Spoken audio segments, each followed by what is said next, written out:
Aujourd'hui, ce ne sera pas tricot. Aujourd'hui, je vais parler laine, je vais parler Florence et je vais parler art.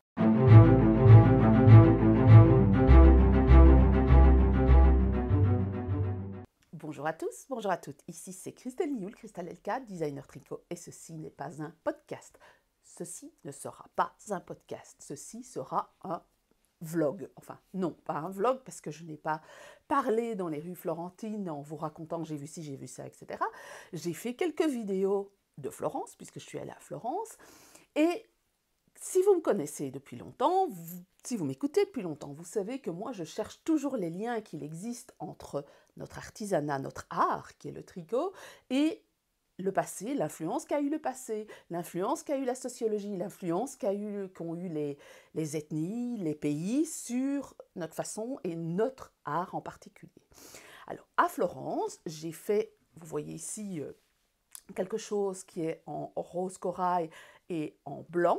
En fait, c'est le prochain patron qui sortira après le Ronsard, qui sortira pour le fil de la Manche, donc début juillet, qui sont inspirés par les couleurs florentines, notamment le Ponte Vecchio.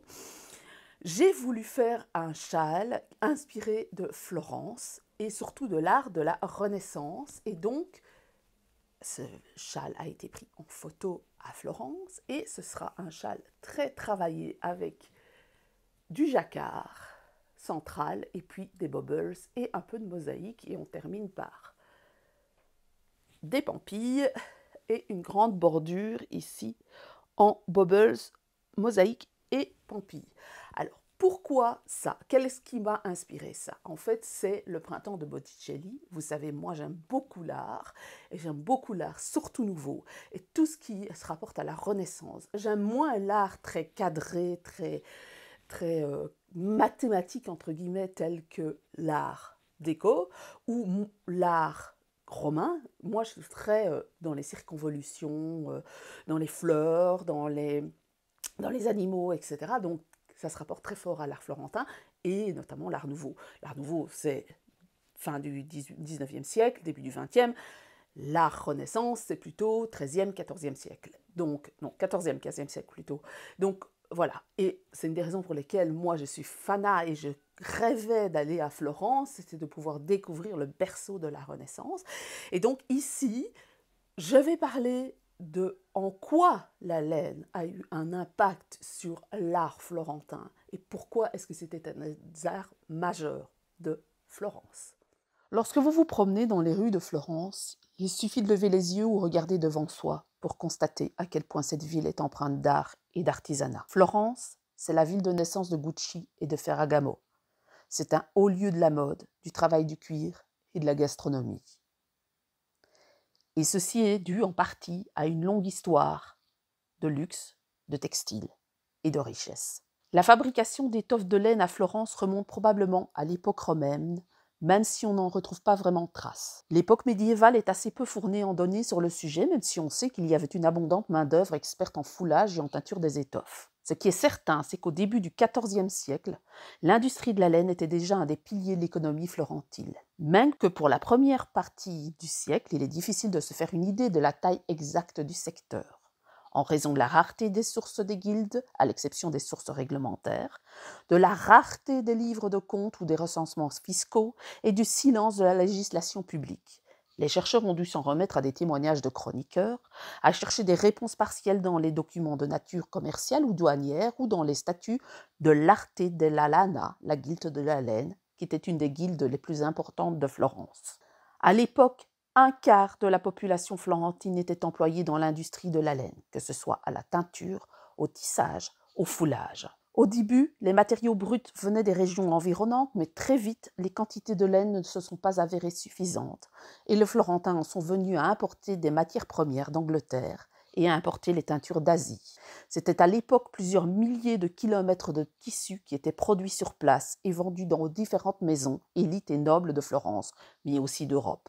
Subissant la concurrence asiatique, et oui déjà à l'époque, et moyen-orientale, les producteurs ont commencé à imiter le style oriental dans leur propre production et ont créé le propre style florentin. Vers la moitié du XIVe siècle, les textiles richement décorés sont devenus un symbole de statut social et ont été associés à la richesse et à la prospérité. Étant donné que l'opulence était considérée comme appropriée aux représentations du sacré, les textiles richement décorés ont commencé à apparaître dans les peintures sacrées, dans les représentations. La Vierge Marie, les anges, les saints ont commencé à être représentés portant des robes colorées et à motifs.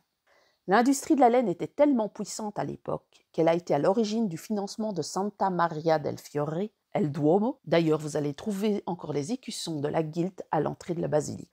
Mais Florence, c'est aussi les Medici. Alors, quel lien peut-on faire entre laine, luxe et Medici? Les Medici étaient des banquiers, mais aussi d'intelligents entrepreneurs et certainement des amateurs d'art. Cosimo Ier, le tout premier, le plus grand marchand d'Europe, a eu une influence importante sur la guilde de la laine. Il a d'abord confié les postes les plus importants aux membres de sa famille, puis il a mis la main sur la lin. Il avait le monopole de la lin qui était produit par les mines papales et donc il contrôlait la totalité de l'industrie de la teinture à Florence. Sans trop entrer dans les détails, il faut savoir que c'est grâce à l'intelligence de Cosimo de Medici que l'importation de la laine de qualité anglaise a pu être faite.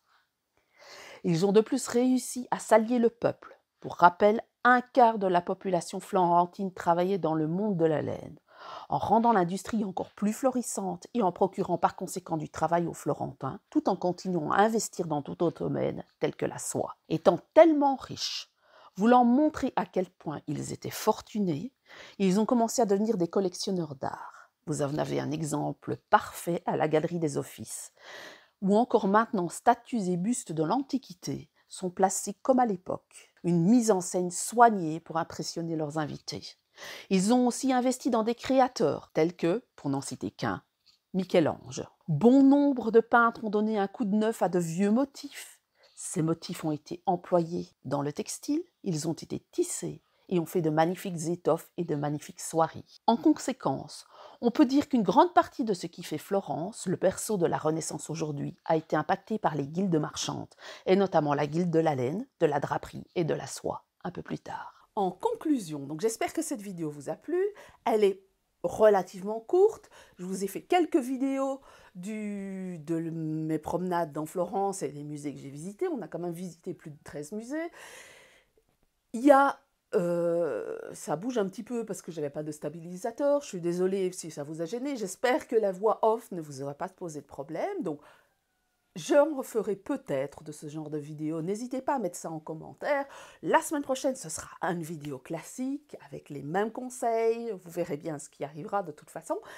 Et comme d'habitude, si vous avez envie de vous abonner, n'hésitez pas à vous abonner. N'hésitez pas non plus à participer à la chaîne en offrant un coffee, par exemple. Merci à Béatrice qui a offert un coffee au mois de juin. Je mets le petit commentaire ici. N'hésitez pas, je ne vous force pas, c'est clair, je ne force personne à offrir un coffee, mais si vous avez envie, n'hésitez pas, parce que ça me permet, moi, de pouvoir faire grandir ma chaîne. N'hésitez pas à vous abonner à la newsletter. Désolé, il y a une moto qui passe. N'hésitez pas non plus à vous abonner, n'hésitez pas à rejoindre le groupe Facebook, ceci n'est pas un podcast, ou à demander pour rejoindre le groupe Discord si vous avez envie d'un groupe un peu intimiste sur le tricot. Et ce sera à la semaine prochaine.